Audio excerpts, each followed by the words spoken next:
May mga sugat na hindi kailanman naghihilom. Lalo na kung ang sumaksak sa iyo ay ang sarili mong dugo. Ang gabi kung kailan tiningnan ako ng sarili kong anak na si Ana, hindi bilang isang ama, kundi bilang isang problema na kailangang ayusin, iyon ang gabing nagsimulang mamatay ang isang bahagi ng puso ko. Ang kahihiyan, ang hiya na naramdaman ko sa sandaling iyon, halos pumatay sa akin. Nasa paborito naming kainan kami ni Elena, ang yumaong asawa ko. 3 kami sa mesa. Ako, si Ana at ang kanyang asawang si Paulo. Pero sa pakiramdam ko, nag-iisa lang ako. Ang mga ngiti nila, parang pinraktis ang mga salita nila, parang isinulat sa isang script. Sabi ni Ana, "Ba, pagod na po kayo? Nag-aalala kami sa inyo. Mag-isa lang kayo sa bukid." Ang mga salitang iyon, parang pulot. Pero ang lason, nasa ilalim. Alam ko kung ano talaga ang ibig nilang sabihin. Ang ibig nilang sabihin ay, "Matanda ka na, pabigat ka na, ibigay mo na sa amin ang lupa. Ang lupang minana ko pa sa aking ama, at sa ama ng aking ama. Ang bawat puno, bawat piraso ng damo sa bukid na iyon, diniligan ng pawis at dugo ng aming pamilya, iyon ang aming dangal." Pero para sa kanila, isa na lang itong numero sa isang piraso ng papel, 150 milyong piso. Iyon ang presyo ng aming pamana. Iyon ang presyo ng aking buhay. Ang paraan ng pagtingin nila sa akin na para bang isa na lang akong lumang kasangkapan na kailangan ng itapon. Iyon ang kahihiyan, ang hiya na tumagos hanggang sa aking mga buto. 43 taon kaming magkasama ni Elena. Siya ang aking naging ilaw ng tahanan at ako naman ang kanyang naging haligi. Sabay naming itinayo ang lahat mula sa wala. Ang mga kamay kong ito na ngayon ay kulubot na at nangangatog ang nag-araro sa lupang iyon. Ang mga kamay na ito ang nagpatayo ng bahay kung saan lumaki si Ana. Ang mga kamay na ito ang nagbayad para sa kanyang edukasyon, sa kanyang mag-arbong kasal. Sa lahat, isinakripisyo ko ang aking kabataan, ang aking lakas, para mabigyan siya ng buhay na hindi ko naranasan. Pero para sa kanila, lahat ng iyon ay wala lang, walang pakialam. Para silang mga bisita sa sarili naming bahay, naghihintay na lang na umalis ang may-ari. Para silang mga buwitreng nag-aabang sa isang hayop na malapit ng mamatay. At ako ang hayop na iyon. Isang matandang biyudo, nag-iisa, nalulunod sa kalungkutan, ganoon ang tingin nila sa akin. Madaling manipulahin, madaling paikutin, iyon ang kanilang malaking pagkakamali. Umalis sila para magbayad sa counter at sa sandaling iyon, nagbago ang lahat. Isang babae ang lumitaw mula sa kung saan. Hindi ko siya kilala. May dala siyang isang maliit na asul na kahon. Inilapag niya ito sa aking mesa. Ang kanyang mga mata ay puno ng pagmamadali at takot. Sabi niya sa akin sa isang boses na parang bulong, "Kakailanganin niyo ito ngayong gabi." At bago pa ako makapagsalita, nawala na siya. Umuwi ako sa bahay na iyon na puno ng mga alaala ni Elena. Ang bawat sulok ay may kwento. Ang amoy ng kanyang pagluluto, parang nandoon pa rin. Ang tawa niya, parang naririnig ko pa rin. Ang sakit ng kanyang pagkawala, sariwa pa rin, parang kahapon lang nangyari. Sabi ng mga pulis, aksidente raw. Nadulas ang sasakyan niya, nahulog sa ilog. Hindi na nakita ang kanyang katawan. Tinanggap ko iyon dahil iyon lang ang kaya kong gawin. Ang maniwala sa isang kasinungalingan para mabuhay. Pero ang asul na kahon na iyon ang nagsasabing may mali. Pinagmasdan ko ang kahon sa ibabaw ng aming lumang mesa sa kusina, isang simpleng asul na kahon. Pero sa loob nito, naroon ang isang lihim na yaman. Hindi pera, hindi ginto, isang bagay na mas makapangyarihan pa. Hinintay ko ang pagsapit ng dilim. At nang buksan ko ito, nakita ko ang telepono ni Elena. Ang telepono na dapat ay kasama niyang lumubog sa ilog 10 buwan na ang nakalipas, buhay na buhay. May 100% baterya. Akala nila Ana at Paulo, isa lang akong matandang biyudo na madaling lokohin, isang piyesa lang sa kanilang laro na kailangan ng alisin, pero hindi nila alam ang aking pinakamalaking kahinaan, ang pagmamahal ko kay Elena. Iyon din pala ang aking magiging trump card. Ang maliit na lolo na gusto nilang palayasin sa sarili niyang pamamahay, hindi nila alam may hawak pala siyang sandata. Ang teleponong iyon ang aking lihim na yaman. At ang babae sa kainan, siya ang nagsindi ng mitsa. Ang pyesa ay naging mangangaso. Ang gabing iyon, hindi na tungkol sa lupa, hindi na tungkol sa pera. Ito ay para sa katarungan. Katarungan para kay Elena. Hindi nila kinuha ang asawa ko lang, kinuha nila ang dangal ng aming pamilya. At ako, ibabalik ko ito. Hindi ako mananahimik, hindi ako susuko. Bibigyan ko sila ng isang leksyon na dadalhin nila hanggang sa kanilang mga apo. Ang kwentong ito ay hindi lang tungkol sa isang asul na kahon. Ito ay tungkol sa isang pangakong binitawan sa harap ng puntod na walang laman, na ang katotohanan ay palaging lalabas. Kaya samahan ninyo ako, pakinggan ninyo ang kwento ng isang matandang lalaki na muling natutong lumaban. Kung naranasan mo na ring maging dayuhan sa sarili mong tahanan, kung naramdaman mo na ang sakit ng pagtataksil mula sa mga taong pinakamamahal mo, i-like at i-share mo ang video na ito at huwag kalimutang mag-comment sa ibaba. Saan kayo nanonood? At kung mayroon kayong sariling karanasan, kwentuhan ninyo ako. Gusto kong marinig ang inyong mga kwento dahil sa mga kwentong tulad nito, doon natin nakikita na hindi tayo nag-iisa. Ang biyahe pauwi mula sa kainan ay parang isang panaginip, o mas tamang sabihin, isang masamang panaginip. Ang bigat ng asul na kahon sa ilalim ng aking jacket ay parang isang bato na nakadagan sa aking dibdib. Ang mga salita ng misteryosong babae ay paulit-ulit na umalingaw-ngaw sa aking isipan. Kakailanganin niyo ito ngayong gabi, huwag kayong magtitiwala kahit kanino. Lalo na ang huling bahagi, huwag magtiwala. Madaling sabihin pero mahirap gawin kapag ang mga taong pinag-uusapan ay ang sarili mong anak at manugang. Ang paraan ng pagtingin niya sa kanila, na para bang sila ang panganib. Paano nangyari iyon? Si Ana, ang aking munting prinsesa, si Paulo, na tinuring ko ng parang tunay na anak.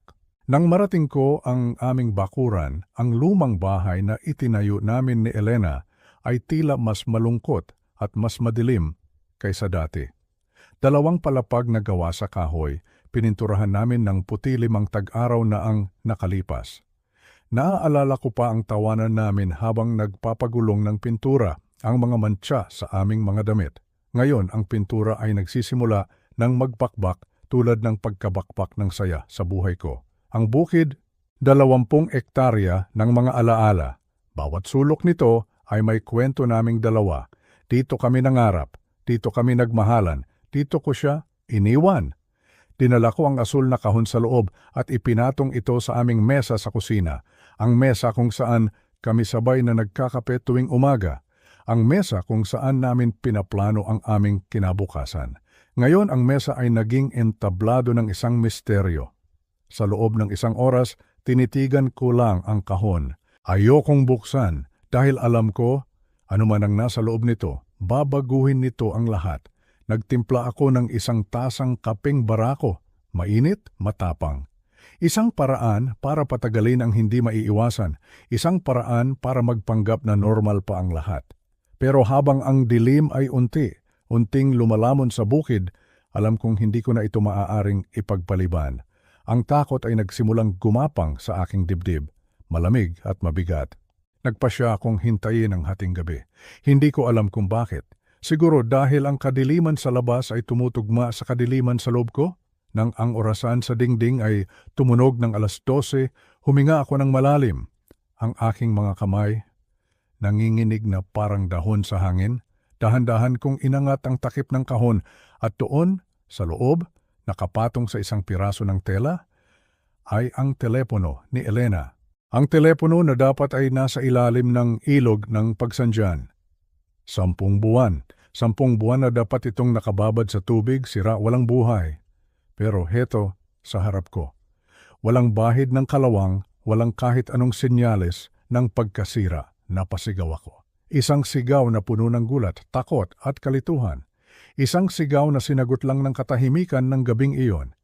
Sa loob ng 2 oras nakaupo lang ako roon, hindi makagalaw. Ang telepono ni Elena ay nasa harap ko na parang isang ebidensya mula sa isang krimen. Ang opisyal na ulat, aksidente sa pagmamaneho. Sabi nila, malakas ang bagyo noon, madulas ang daan, isang sasakyan lang ang sangkot. Kaso sarado na. Pero ang teleponong ito, iba ang kwento nito. Maingat kong kinuha ang telepono at nang pindutin ko ang gilid nito, umilaw ang screen, buo ang baterya, 100%. Paano? Pagkatapos ng 10 buwan at ang larawan sa screen, ang wallpaper, para akong sinuntok sa dibdib. Kuha ito noong aming ika-40 anibersaryo. Si Elena, nakasuot ng paborito niyang asul na bestida. Ang aking braso ay nakaakbay sa kanya, pareho kaming tumatawa.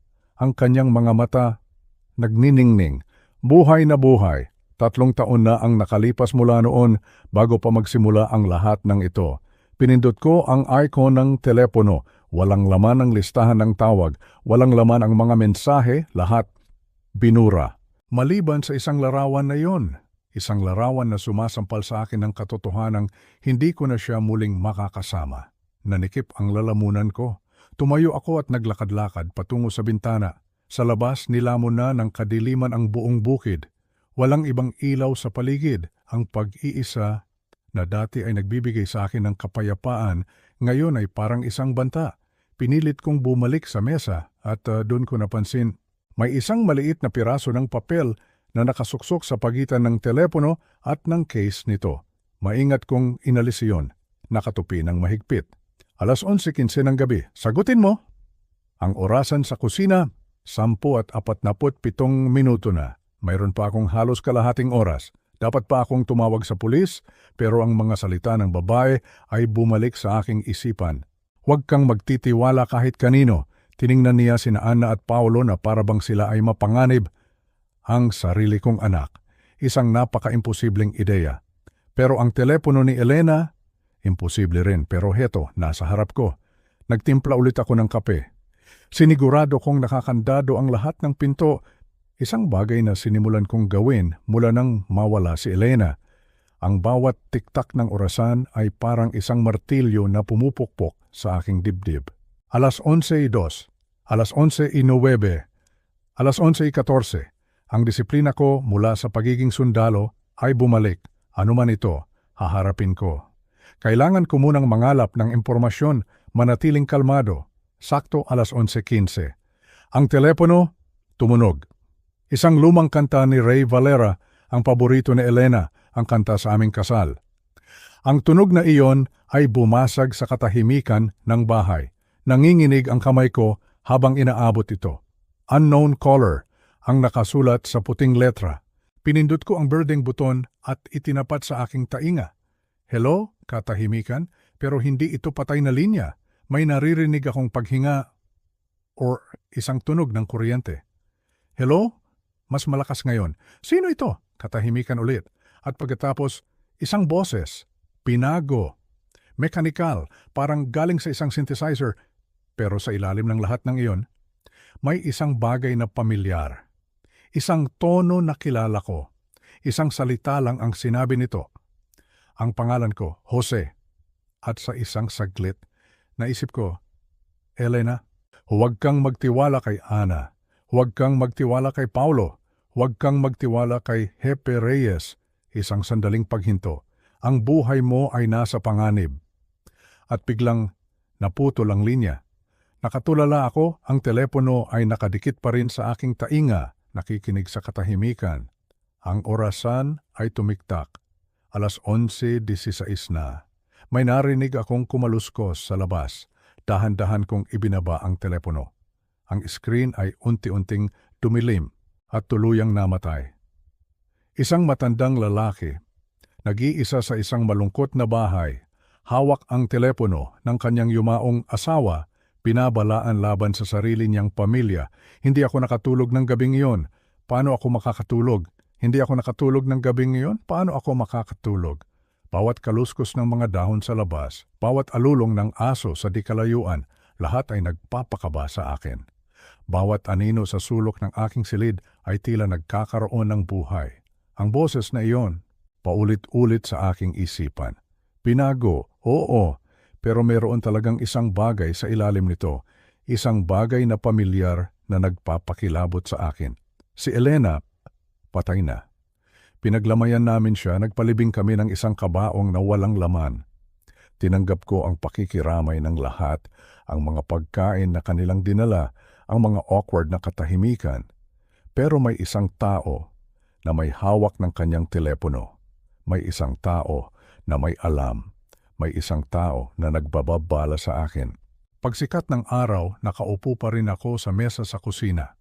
Ang telepono ay nasa harap ko at ang mga tanong sa aking isip ay dumarami ng dumarami. Sino ang babae sa kainan? Sino ang tumawag? Ano ang kinalaman ni na Ana at Paulo dito? At si Hepe Reyes? Bakit ako binabalaan tungkol sa kanya? Kailangan ko ng mga sagot at alam ko kung saan magsisimula. Alas 7 ng umaga, umupo ako sa lumang desk ni Elena. Ang desk kung saan siya nagsusulat, nagbabasa. Ang amoy niya parang naroon pa rin. Pinuksan ko ang aming lumang computer. Una, tiningnan ko ang mga talaan ng lupa. Ang bukid ay nakapangalan pa rin sa akin. Walang utang, walang anumang problema. Pagkatapos, hinanap ko sa internet ang mga balita tungkol sa aksidente ni Elena. Pare-pareho ang kwento. Isang kalunos-lunos na aksidente, masamang panahon. Nakuha ang sasakyan, walang nakitang katawan. Kaso sarado na.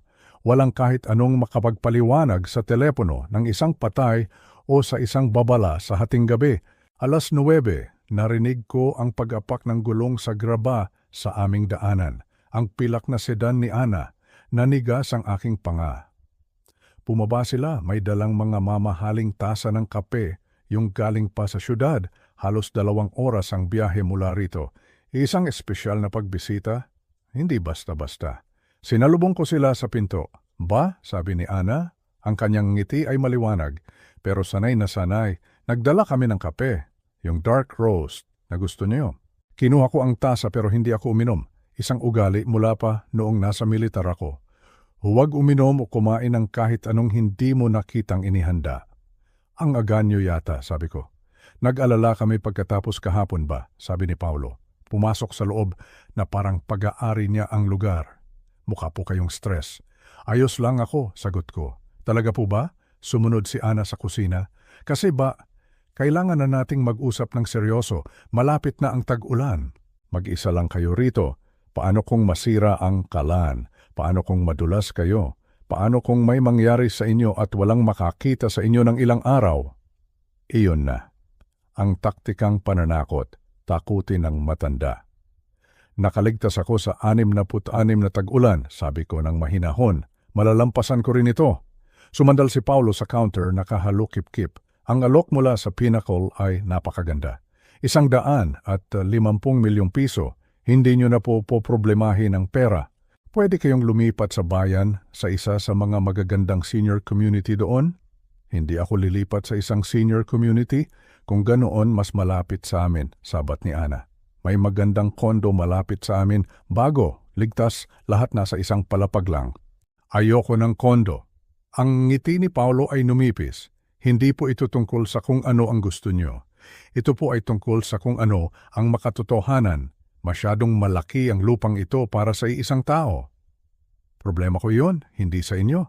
Pamilya po tayo, sabi ni Ana, nanginginig ang boses. Gugustuhin ni Mama na ligtas kayo, hindi niya gugustuhin nahihirapan kayo ritong mag-isa. Tinitigan ko ang aking anak, tinitigan ko talaga siya. Ang kanyang mamahaling damit alahas, ang maingat na makeup na hindi maitago, ang maitim na bilog sa ilalim ng kanyang mga mata. Mukha siyang pagod, nag-alala, marahil natatakot.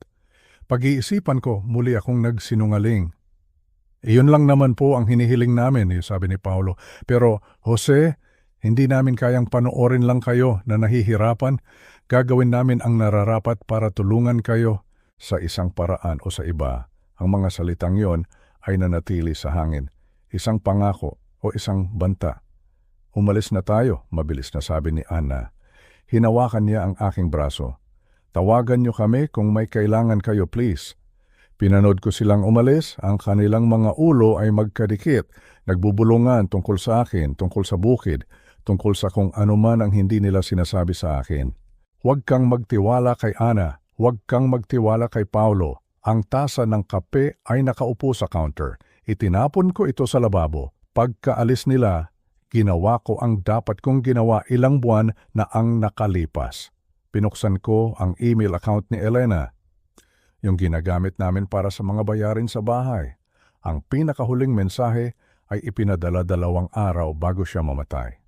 Mes, sa isang abogado para sa mga kasong kriminal sa Maynila na nagngangalang Attorney Bernardo Cruz. Ang subject, Confidential Investigation. Nanginginig ang mga kamay ko habang binubuksan ang email, maikli lang ang mensahe. Attorney Cruz, nakuha ko na po ang mga ebidensya na napag-usapan natin. Dadalhin ko ang mga dokumento sa ating pagkikita sa susunod na linggo. Salamat po sa inyong gabay, E.S. Abogado para sa mga kasong kriminal? Bakit kailangan ni Elena ng ganoong klaseng abogado? Tiningnan ko ang aming bank account. May malalaking cash withdrawal. Halos 2 milyong piso ang nawala sa loob ng 6 na buwan bago siya namatay. Lahat nakamarka bilang business expenses. Ngunit walang mga resibo. Saan napunta ang pera? Ang misteryo ay lalong lumalalim. Ang pagkatuklas sa email ni Elena at sa mga nawawalang pera ay nag-iwan sa akin ng isang pakiramdam ng pagkaapurahan. May isang malaking bagay na nangyayari. Isang bagay na mapanganib. Isang bagay na ikinamatay niya. Agad kong binuksan ang drawer ng kanyang lumang desk, naghahanap ng kahit anong karagdagang bakas. Sa likod ng mga lumang bayarin sa kuryente at tubig, sa ilalim ng mga lumang resibo. Nakita ko ito, isang maliit na leather journal, ang journal ni Elena. Binuksan ko ito. Ang mga unang pahina ay puno ng mga ordinaryong bagay. Mga listahan ng bibilhin, mga paalala, mga ideya para sa hardin. Ngunit habang papalapit ako sa mga huling pahina, ang tono ay nagbago, naging maikli, naging palaisipan. At ang mga huling entry, nanlamig ang dugo ko habang binabasa ko ang mga ito. Isang entry, nakita ko na naman sila kagabi sa hilagang bahagi ng lupa, 2:00 ng umaga. 3 sasakyan, may ibinababa papasok sa mga kuweba. Isa pa, alam ni P na nagmamasid ako. Kailangan kong maging mas maingat, malapit nang makumpleto ang ebidensya. At ang huli, sabi ni SC, hintayin ang tamang pagkakataon. Malapit na. Ang mga entry ay biglang tumigil 2 linggo bago siya namatay. P. Tiyak ako. Paolo. At SU? Sino si SU? Ang mga kuweba, ang mga sasakyan sa gabi, lahat ay nagsimulang magkaroon ng kahulugan sa isang nakakatakot na paraan. Tanghali, may kumatok sa aking pinto. Isang malakas na katok na nagpagulat sa akin. Itinago ko ang journal pabalik sa drawer at maingat na naglakad papunta sa pinto. Si Happy Wayne Reyes ang nakatayo sa aking beranda, hawak ang kanyang sombrero, isang peking ngiti ang nakapaskil sa kanyang mukha. Siya ang personal na nangasiwa sa investigasyon ng aksidente ni Elena. Siya ang tumayo sa misa na may takip sa dibdib. Jose, sabi niya, may 1 minuto ka ba? May lumabas na bago tungkol sa aksidente ni Elena. Pinapasok ko siya, ang aking puso ay kumakabog. Anong bago? May isang bagong testigo na lumitaw, sabi niya habang umuupo sa silya sa kusina. Sabi niya, may nakita raw siyang isa pang sasakyan noong gabing iyon. Sumusunod sa kotse ni Elena bago ito nahulog sa daan. Sumusunod sa kanya, sinubukan kong panatilihing normal ang aking boses. Iyon ang sabi niya. Gusto ko lang sanang itanong, nabanggit ba ni Elena na may gumugulo sa kanya? Mayroon ba siyang mga problema? Pinanatili kong walang emosyon ang aking mukha. Wala siyang nabanggit. Tumango si Reyes ng dahan-dahan. Ang kanyang mga mata ay naglilibot sa kusina. Huminto ang mga ito sa desk ni Elena. Nga pala, sabi niya na parang wala lang, napuntahan mo na ba ang mga kuweba sa hilagang bahagi ng iyong lupain? Ang tanong na yun ay parang isang kidlat, masyadong tiyak, masyadong kakaiba. Bakit niya itatanong iyon? Hindi na, mula pa nung bata kami nagsinungaling ako. Bakit? Wala lang, na-curious lang, ganyang kalaking lupain, may mga natural na pormasyon. Ngumiti siya, ngunit hindi umabot sa kanyang mga mata. Sige, babalitaan na lang kita kung may bago pa. Pagkaalis niya, pinanood ko ang kanyang patrol car na mawala sa daan. May mali sa pagbisitang yon. ang tiyempo, ang mga tanong, ang paraan ng pagtingin niya sa desk ni Elena. Bumalik ako sa drawer at inilabas lahat ng laman nito. Papel, resibo, mga lumang sulat, at doon, sa ilalim ng lahat, nakita ko ito. Isang nakatuping papel na nakatago sa likod ng journal.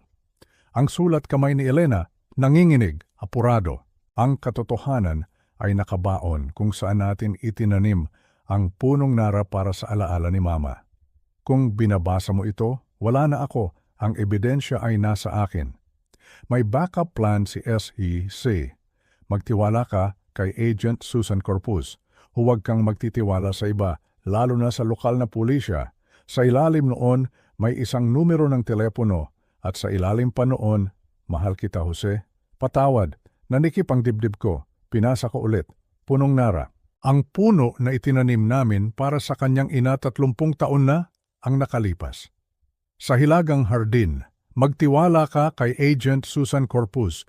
Siya pala si SWSC at ang babala laban sa lokal na pulisya. Kinumpirma nito ang aking hinala kay Reyes. Biglang nag-vibrate ang aking telepono, ang telepono ni Elena. Isang text message mula sa isang hindi kilalang numero, asawa ni Elena. Magkita tayo sa kamalig mo mamayang 11:00 ng gabi, mag-isa kang pumunta.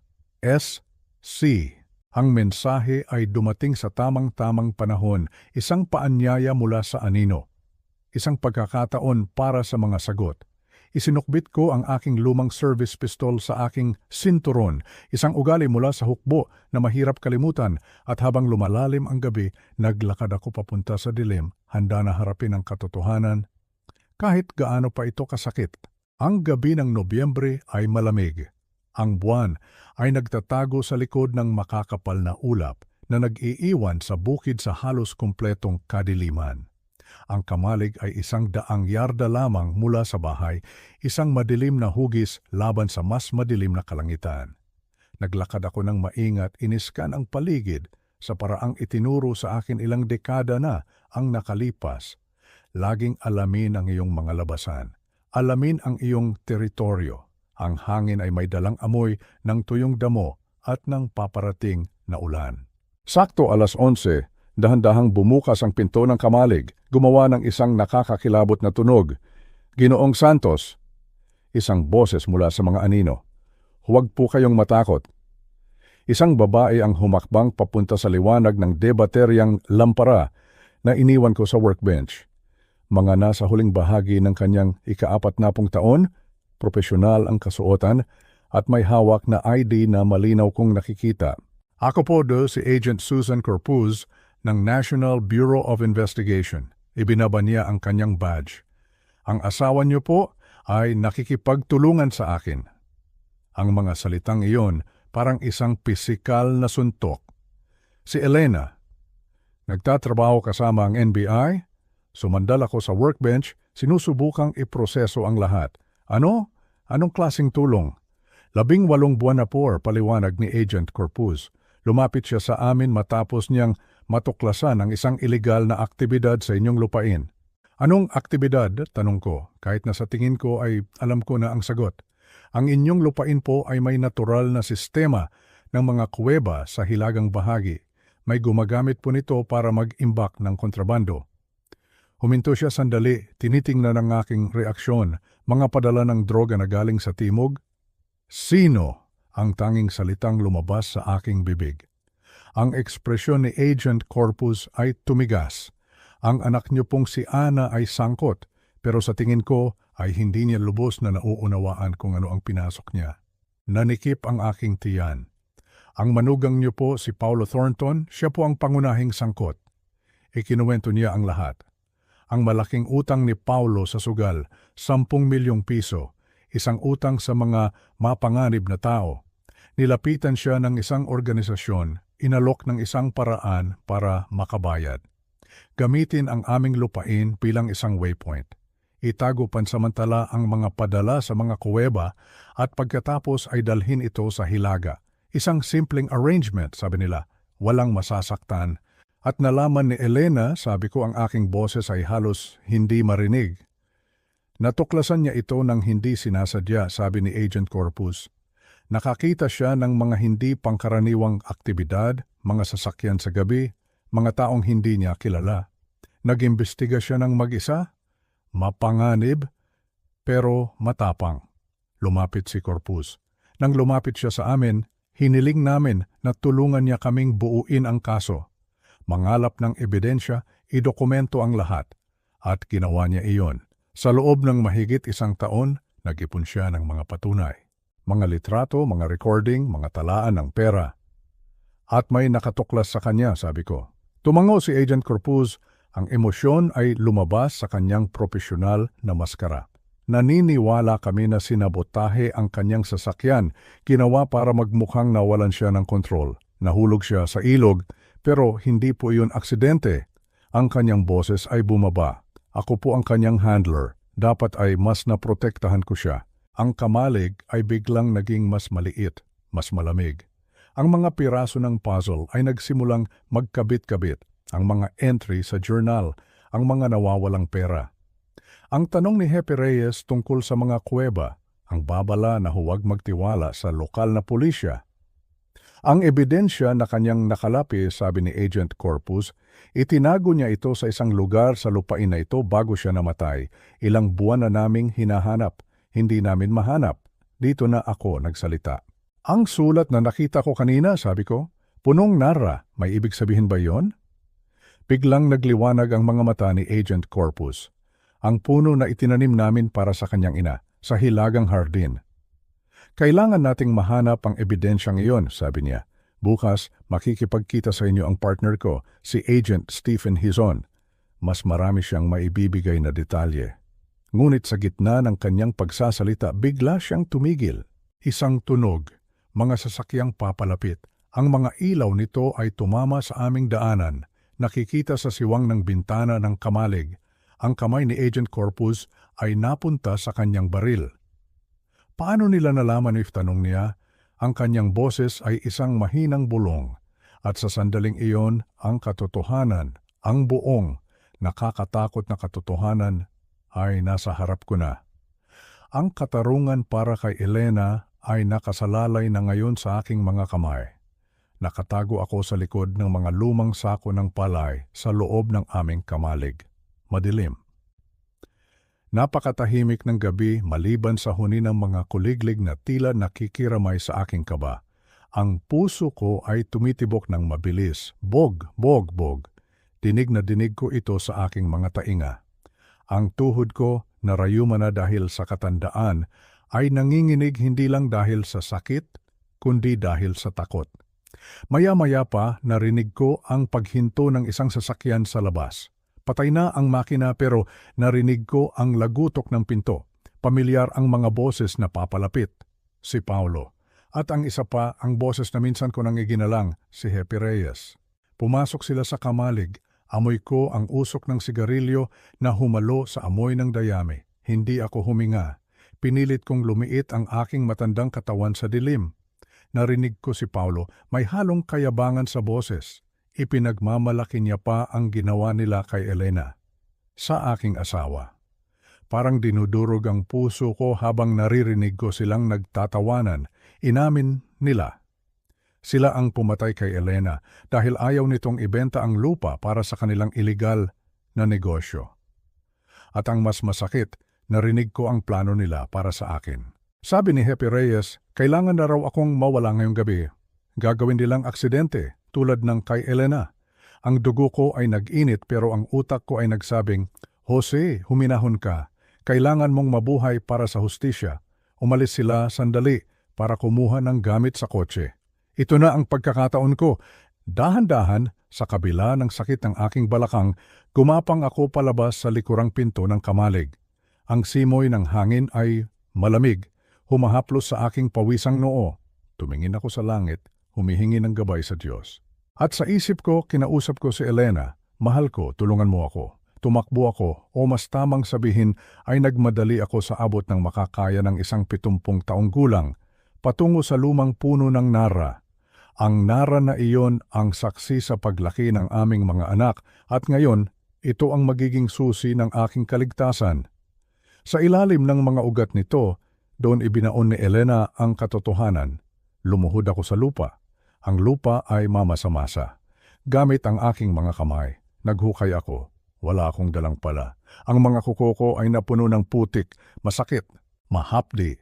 Pero hindi ko ininda. Kailangan kong makuha ang kahon. Sige pa, Jose, konti na lang. Naramdaman ko ang tigas ng metal. Ang kahon! Hinila ko ito ng mabilis. Yakap-yakap ko ito na parang isang sanggol. Ito ang boses ni Elena. Ito ang katotohanan. Biglang may sumigaw mula sa direksyon ng bahay. Nakita na nila na wala ako sa kamalig. Narinig ko ang putok ng baril. Bang! Isang malakas na putok na bumasag sa katahimikan ng bukid. Napapikit ako. Akala ko katapusan ko na. Pero may humila sa akin, isang matipunong kamay, si Agent Corpus, ang bata at matapang na ahente ng NBI. Hindi ko alam kung paano siya nakarating doon ng ganoon kabilis, pero para siyang anghel na ipinadala ng langit. Tay, dito po, bulong niya sa akin, mabilis at desidido. Inalalayan niya ako, tumatakbo kami sa gitna ng palayan. Ang mga uhay ng palay ay humahampas sa aking mga binti. Nadapa ako minsan. Akala ko hindi na ako makakatayo. Ang bigat ng aking katawan ay tila doble dahil sa pagod. Pero naisip ko si Elena, hindi pwedeng mamatay ang katotohanan kasama ko. Pinilit kong tumayo. Hinawakan ako ni Agent Corpus sa braso. Kaya niyo yan, Tay. Malapit na ang sasakyan. Ang mga bala ay humahagis sa paligid. Naririnig ko ang zing-zing ng mga ito na tumatama sa mga puno. Hindi ako lumingon. Ang tanging nasa isip ko ay ang kahon na nasa dibdib ko. Ito ang buhay ni Elena, ito ang hustisya. Nakarating kami sa nakatagong sasakyan ng NBI sa kabilang kalsada. Hingal na hingal ako. Halos sumabog ang baga ko. Nang isara ni Agent Corpus ang pinto at umandar ang sasakyan, doon lang ako nakahinga ng maluwag. Tumingin ako sa likod, sa dilim, kung saan naroon ang aming bahay, ang aming lupa. Ligtas ako. Ligtas ang ebidensya. Pero alam ko nagsisimula pa lang ang tunay na laban. Ang laban para sa katarungan ay mas mahirap pa kaysa sa pagtakas na ito. Dinala kami sa isang maliit at ligtas na motel sa kabilang bayan. Hindi ito katulad ng aming bahay. Ang amoy ay amoy sabon na matapang at ang mga pader ay manipis. Pero dito, ligtas kami. Dito namin bubuuin ang ganti ng katarungan. Sa loob ng kwartong iyon, sa ilalim ng liwanag ng isang lampara, pinuksan namin ang kahon. Para akong nagbubukas ng isang sagradong bagay. Nanginginig ang aking mga kamay habang inilalabas ang mga gamit ni Elena. May mga litrato ng mga transaksyon, mga taong nag-aabutan ng pera, nakilala ko ang ilan, mga opisyal ng munisipyo, mga pulis. May isang maliit na recorder, Disyembre 20, nagpunta dito si Paulo. Pinipilit niya akong pirmahan ang deed of sale. Sinabi niyang may mangyayari sa pamilya natin kung hindi ako papayag. Tumulo ang luha ko. Ang boses niya, parang buhay na buhay siya at katabi ko lang. Narinig ko ang takot sa kanyang boses pero narinig ko rin ang kanyang tapang.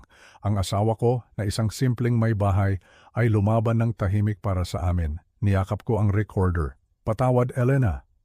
Patawad dahil wala ako sa tabi mo noong mga panahong iyon. Kasama rin sa kahon ang isang asul na kwaderno. Ito ang ledger. Detalyado ang sulat ni Elena. Nakalista ang mga petsa, ang mga halaga at kung kanino galing ang pera. Illegal na sugal, droga, land grabbing, andoon lahat. Milyon-milyong piso ang dumadaan sa mga kamay ng sindikato at ginagamit nila ang negosyo ng aking anak na si Ana para labhan ang pera. Money laundering, ika nga ni Agent Corpus. Si Agent Corpus ay tahimik na nagbabasa. Nakikita ko ang galit sa kanyang mga mata, pero nandoon din ang paghanga kay Elena. Tay, sabi niya sa akin ng may paggalang, napakatalino po ng asawa ninyo. Ito na po ang pinakamatibay na ebidensya na nakita ko. Sapat na ito para mapabagsak silang lahat, mula kay Paulo hanggang kay Hepe at pati na rin po si Ana. Tumango ako ng dahan-dahan. Si Ana, ang aking bunso. Ang batang tinuruan kong maglakad, ang batang pinaghele ko sa duyan. Ngayon kailangan ko siyang ipakulong. Napakasakit. Para akong hinihiwaan ng patalim sa dibdib. Pero alam kong ito ang tama. Kung hindi ko ito gagawin, masasayang ang pagkamatay ng kanyang ina. Sa loob ng sumunod na 48 oras, hindi kami natulog. Kasama ang iba pang ahente ng NBI na dumating, binuo namin ang plano. Nakita ko kung paano magtrabaho ang mga taga-NBI. Seryoso. Minarkahan nila ang mga papasukan at lalabasan sa aming bahay. Ang plano ay simple pero mapanganib. Kailangan silang mahuli sa akto. Tay Jose, sabi ng pinuno ng operasyon, kailangan namin ang tulong ninyo. Kayo ang magiging pain. Kinabahan ako pero tumango ako. Gagawin ko para kay Elena. Ang plano ay ganito, babalik ako sa bahay, magkukunwari akong walang alam. Tatawagan ko sina Ana at Paulo. Sasabihin kong gusto ko nang makipag-ayos. Sasabihin kong pipirmahan ko na ang mga papeles para ibenta ang lupa. Ito ang magiging bitag. Kapag nagtipon-tipon na sila para kunin ang pirma ko, at kapag inamin na nila ang kanilang mga ginawa habang nakatago ang mga recording device sa katawan ko, doon lulusob ang NBI. Isang mapanganib na laro. Isang maling galaw at maaaring ito na ang huling gabi ng aking buhay.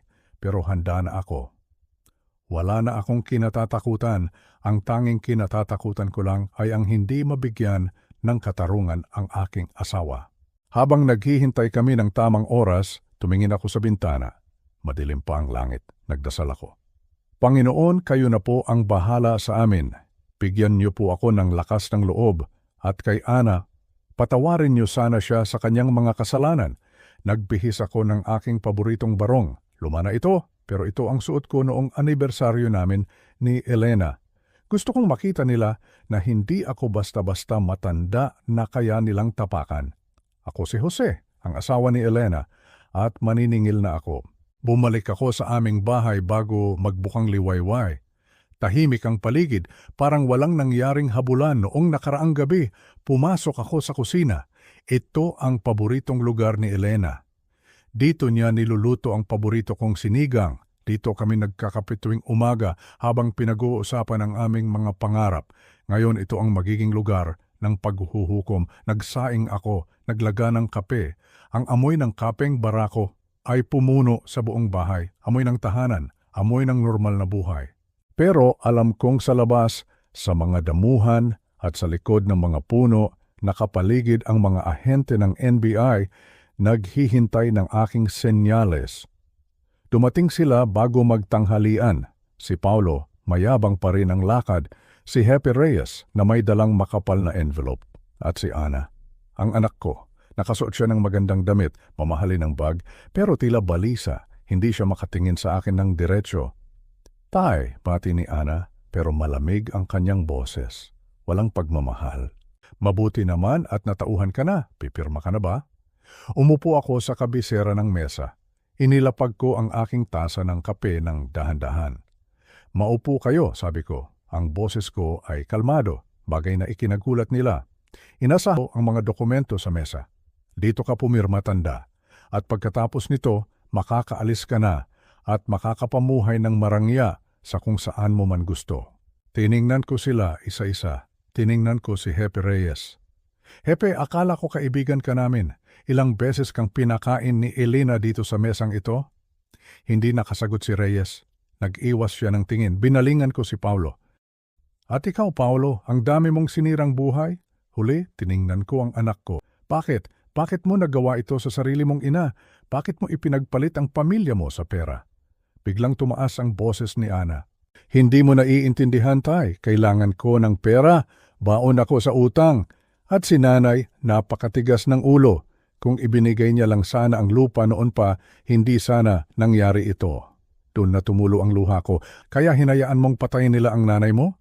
Nagulat sila. Paano ko nalaman? Alam ko ang lahat, sabi ko. At sa pagkakataong ito, matigas na ang boses ko. Nakuha ko ang kahon ni Elena. Nasa akin ang lahat ng ebidensya. Nanlaki ang mga mata ni Paulo. Bumunot siya ng baril. Matandang hukluban? Papatayin kita ngayon din. Subukan mo. Hamon ko. Lusob, NBI. Ang sigaw ay parang kulog na yumanig sa buong bahay. Pinasag ng mga ahente ang pintuan at mga bintana. Nagkagulo. Nagsigawan. Tapa. Walang kikilos. Sinubukan ni Paulo na magpaputok pero naunahan siya ni Agent Corpus. Tinamaan siya sa balikat at nabitawan ang baril. Si Happy Reyes ay agad na sinunggaban ng dalawang ahente at pinusasan. At si Ana, nakita ko siyang napaupo sa sahig, umiiyak, sumisigaw. Tay, tay, tulungan mo ako, tay! Lumapit ang isang ahente at nilagyan siya ng posas. Tumingin siya sa akin, nagmamakaawa. Ang puso ng isang ama ay gustong-gustong lumapit at yakapin siya, protektahan siya. Pero ang isip ng isang asawang nawalan at ng isang taong naghahanap ng katarungan ay nanatiling nakatayo. Tinalikuran ko siya, masakit, sobrang sakit. Parang pinupunit ang laman ko pero kailangan niya itong pagbayaran. Habang inilalabas sila ng bahay, lumapit sa akin si Agent Corpus. Tapos na tay, ligtas na kayo. Napaupo ako sa aking silya. Tumingin ako sa paligid ng kusina. Magulo, maraming basag na gamit. Pero sa wakas, naramdaman ko ang tunay na katahimikan, hindi ang katahimikan ng takot, kundi ang katahimikan ng katotohanan. Humigop ako ng kape. Malamig na ito, pero ayos lang. Tapos na ang laban. Lumipas ang 3 buwan. Ang 3 buwan na iyon ay parang 3 taon sa bagal ng usad. Araw-araw ay nasa korte ako. Nakakapagod. Masakit sa likod ang pagupo sa matitigas na bangko ng hukuman. Pero hindi ako lumiban kahit isang araw. Gusto kong makita nila ako. Gusto kong makita nila na ang matandang akala nila ay mahina ay siya ring tumapos sa kanilang kasamaan. Kahapon, ibinaba na ang hatol. Habang buhay na pagkakabilanggo para kay Paulo, kay Happy Reyes at sa iba pang miyembro ng sindikato. At para kay Ana, reklusyon perpetua, habang buhay din. Nang basahin ng hukom ang sentensya, hindi ako tumingin sa kanya. Yumuko lang ako at nagdasal, patawarin ka ng Diyos, anak. Patawarin ka niya. Masakit pa rin, pero alam kong nagawa ko na ang dapat kong gawin. Ngayong umaga, may bisitang dumating sa bahay. Ang abogado ng pamilya, si Attorney Santos. Matagal na siyang kaibigan ni Elena. May dala siyang makapal na folder. Mang Jose, sabi niya habang inaabot ang folder, may habilin po si Elena na dapat ninyong malaman. Matagal na niya itong inihanda bago pa man mangyari ang lahat. Binuksan ko ang folder. Nanlaki ang mga mata ko sa aking nakita, isang bank account, isang trust fund. Si Elena po ay matalinong babae, paliwanag ni attorney. Alam niyang delikado ang sitwasyon. Kaya sa loob ng maraming taon, palihim niyang iniipon ang kita mula sa mga ani, sa mga maliliit na negosyo, at sa pagbebenta ng ilang lupain sa probinsya na mana pa niya sa kanyang mga magulang. Inilagay niya ito sa isang account para sa inyo. Tiningnan ko ang halaga, halos 20 milyong piso. 20 milyon, hindi ako makapaniwala. Sa buong buhay namin, namuhay kami ng simple, hindi kami bumibili ng luho. Iyon pala itinatabi ni Elena ang lahat para sa aming kinabukasan, para sa akin. Ang sabi po sa kanyang sulat, dagdag ni attorney, ang perang ito ay para siguraduhin na hindi nyo kailanman kakailanganing ibenta ang lupang ito dahil sa hirap. Ito ay para sa inyong pagtanda at para sa pagpapanatili ng inyong tahanan. Napahagulgol ako, hindi dahil sa dami ng pera, kundi dahil sa dami ng pagmamahal na naramdaman ko. Kahit sa kabilang buhay, inaalagaan pa rin ako ni Elena. Kahit wala na siya, ang kanyang pag-aaruga ay ramdam na ramdam ko pa rin. Ngayon, nakaupo ako sa beranda habang palubog ang araw, tahimik na ang bukid. Wala nang banta, wala nang takot. Gamit ang perang iniwan ni Elena, ipinaayos ko ang kamalig. Bumili ako ng mas magagandang binhi para sa susunod na taniman. Tinulungan ko rin ang ilang kapitbahay na naging biktima rin ng sindikato. Minsan malungkot pa rin, malaki ang bahay para sa isang matandang tulad ko. Hinahanap-hanap ko ang tawa ni Elena. Hinahanap-hanap ko ang ingay ng pamilya noong buo pa kami. Pero tuwing tinitingnan ko ang puno ng narra sa dikalayuan, napapangiti ako. Nandoon siya. Nasa hangin, nasa uhay ng palay, nasa bawat sulok ng tahanang ito na ipinaglaban namin. Hustisya, nakuha namin ito. Pero higit sa hustisya, napatunayan namin na ang katotohanan, gaano man ito ibaon sa lupa, ay pilit at pilit na uusbong tulad ng isang matibay na puno. Tumayo ako at naglakad papunta sa kusina. Magluluto ako ng hapunan. Buhay pa ako. At hanggat may hininga, may pag-asa. Salamat, Elena, bulong ko sa hangin. Magpahinga ka na. Ako na ang bahala dito. Makalipas ang 3 buwan, nag-iba ang mundo, o baka naman, ako ang nag-iba ng tingin sa mundo. Dumating na ang tagsibol sa aming probinsya. Ang mga puno ay muling nagsusuot ng mga luntiyang dahon. Ang mga ibon ay umaawit na tila walang nangyaring masama. Nakatayo ako sa beranda ng aming lumang bahay. Ang sinag ng araw sa umaga ay nagbibigay ng init sa aking mukha. Ang init na ito parang isang yakap mula sa langit. Isang paalala na pagkatapos ng pinakamadilim na gabi, palaging mayroong bukang liwayway. Tapos na ang mga paglilitis. Si Paulo Thornton, 25 taon sa federal na bilangguan, walang parol. Ang kanyang kasakiman, ang kanyang pagtataksil ay may katumbas na presyo. Si Hepe Reyes, 15 taon, ang taong nanumpa na magpoprotekta sa batas, ay nabulok sa sarili niyang kasinungalingan. Si Arturo Navarro, ang pinuno ng kartel na hindi ko man lang nakita, ay na-extradite pabalik sa Mexico upang harapin ang kanyang mga kasalanan. At halos 20 dosenang iba pa ang naaresto. Ang buong operasyon ng sindikato nawasak dahil sa isang matapang na babae at sa kanyang journal, dahil kay Elena at si Ana, ang aking anak, 8 taon, isang plea agreement. Nakipagtulungan siya sa mga awtoridad, isiniwalat ang lahat ng kanyang nalalaman, ang kanyang pagsisisi. Totoo, nakikita ko yon sa kanyang mga mata. Pero ang sakit, narito pa rin sa aking dibdib. Hustisya, yun ang tawag nila rito, isang malamig na kaginhawaan, pero hustisya pa rin. Isang linggo pagkatapos ng mga paglilitis, sumakay ako ng eroplano papuntang Maynila. Ang opisina ni Attorney Bernardo Cruz ay gawa sa salamin. Tanaw ang buong skyline ng Makati. Ang kanyang ngiti ay mainit nang salubungin niya ako. Ang inyong asawa ay isang pambihirang babae, Ginoong Santos, sabi niya. Napakagiting. Naglabas siya ng isang folder. Si Elena po ay nag-set up ng isang trust fund bago siya pumanaw. Ipinakita niya sa akin ang mga papeles, ang mga cash withdrawal na ikinagulat ko. Iyon pala ang ginagamit niya para punduhan ito ng palihim. Halos 20 milyong piso? Nanikip ang aking lalamunan, hindi ko alam. Hindi ko man lang napansin. Habang ako ay abala sa aking kalungkutan, siya pala ay abala sa pagprotekta sa aming kinabukasan. Gusto niyang maprotektahan kayo, sabi ng abogado. Gusto niyang maging ligtas ang bukid. Mayroon siyang iniabot na isang sobre. Iniwan niya po ito para sa inyo. Nanginginig ang aking mga kamay habang binubuksan ito. Ang sulat kamay ni Elena, ang pamilyar na kurbada ng kanyang mga letra. Jose, mahal ko? Kung binabasa mo ito, nangangahulugang tapos na ang aking misyon. Ang trust fund ay magpapanatiling ligtas sa ating bukid. Huwag mo akong ipagluluksa habang buhay. Mabuhay ka, Jose. Mabuhay ka ng totoo. Magtanim ka ng mga halaman. Tulungan mo ang mga kapwa nating veterano. Maghanap ka muli ng saya. Iyon ang gusto ko para sa iyo. Buong pagmamahal, palagi, Elena. Bumalik ako sa bukid na may bagong pananaw. Ang buhay ay nagkaroon ng bagong ritmo. Ang sistema ng mga kuweba ay permanenteng isinara na ng gobyerno. Ang hilagang bahagi ng lupa ay binakuran.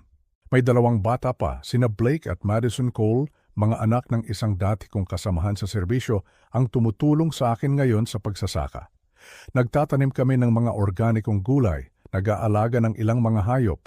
Ang bukid, kumikita na ulit. May buhay na ulit. 3 araw sa isang linggo, nagboboluntaryo ako sa Veterans Crisis Center sa bayan. Nakikipag-usap ako sa mga tulad kong sundalo na naglilingkod sa bayan.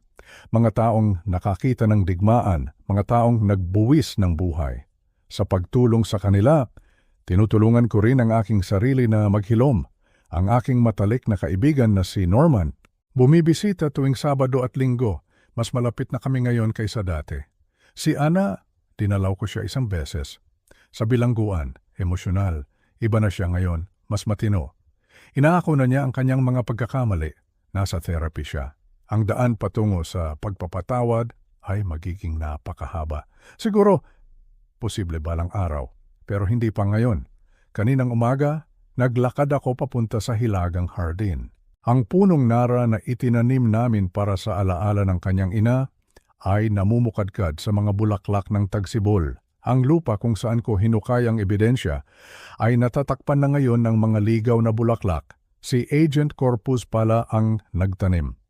Para kay Elena, sabi niya, nakatayo ako roon. Ang init ng araw ay nasa aking mukha. Nagawa ko, Elena. Nakamit ko ang hustisya para sa iyo. Ligtas na ang bukid. Ligtas na ako. Tumaloy ang mga luha, pero hindi na mapait. Tama ka. Ang buhay ay nagpapatuloy at mabubuhay ako para sa ating dalawa. Ang hangin na dumadaan sa mga dahon ay parang isang bulong, kapayapaan. Sa wakas, hindi pa kaligayahan, pero kapayapaan. At iyon ay sapat na. Humarap ako pabalik sa aming bahay. Natanaw ko sina Blake at Madison na kumakaway sa di kalayuan. Sa edad na 66, natutunan ko na ang lakas ay hindi tungkol sa hindi pagkabali. Ito ay tungkol sa kung ano ang ginagawa mo pagkatapos mong mabasag. Alam yun ni Elena? At habang nakatayo ako rito sa lupang ikinamatay niya para protektahan, sa wakas na intindihan ko na, sa pagbabalik tanaw, napagtanto ko kung gaano ako naging bulag. Masyado akong nagtiwala, masyado akong nagmahal ng hindi nakikita ang mga babala. Iyon ang aking totoong kwento, isa sa mga kwento ng lolo tungkol sa pagkawala, pagtataksil at ang presyo ng kamangmangan. Hayaan ninyong sabihin ko sa inyo ang aking natutunan para hindi kayo matulad sa akin. Una, magtiwala kayo sa inyong kutob. Kapag may naramdaman kayong mali, malamang ay mali nga. Binaliwala ko ang mga maliliit na pagbabago kay Ana, ang paraan ng pagtingin ni Paulo sa aming lupa na may pagkalkula. Huwag ninyong gawin ang pagkakamali ko. Pangalawa, protektahan ninyo ang mahalaga. Namatay si Elena habang sinusubukang iligtas ang aming pamana. Nakita niya ang panganib na ayaw kong makita. Bantayan ninyo ang inyong pamilya, ang inyong tahanan, ang inyong mga pinahahalagahan bago maging huli ang lahat. At pangatlo, kumapit sa Diyos. Sa pinakamadilim kong mga sandali, noong wala na akong natira, pananampalataya ang nagdala sa akin. Ang Panginoon ay kumikilos sa mga mahiwagang paraan. Siya ang nagdala ng telepono ni Elena noong kailangan ko ng mga sagot. Siya ang nagpadala kay Agent Corpus noong kailangan ko ng proteksyon. Siya ang nagbigay sa akin ng lakas noong akala ko ay bibigay na ako. Ang awa ng Diyos ay sapat. Ito ay isang totoong kwento, ang aking totoong kwento. Hindi tulad ng ibang mga kwento ng lolo na naririnig ninyo sa paligid ng apoy.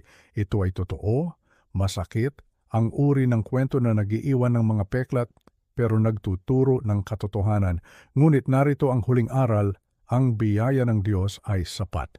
Kahit sa ating pagkasira, binubuo niya tayong muli. Kaya tinatanong ko kayo, ano ang ginawa ninyo sana ng iba? Ibahagi ninyo ang inyong mga saloobin sa mga komento sa ibaba. Kung ang totoong kwentong ito ay umantig sa inyong puso, mangyaring pindutin ang subscribe at ibahagi ito sa isang taong nangangailangan itong marinig. Ang inyong suporta ay napakahalaga. Pagpalain kayo ng Diyos.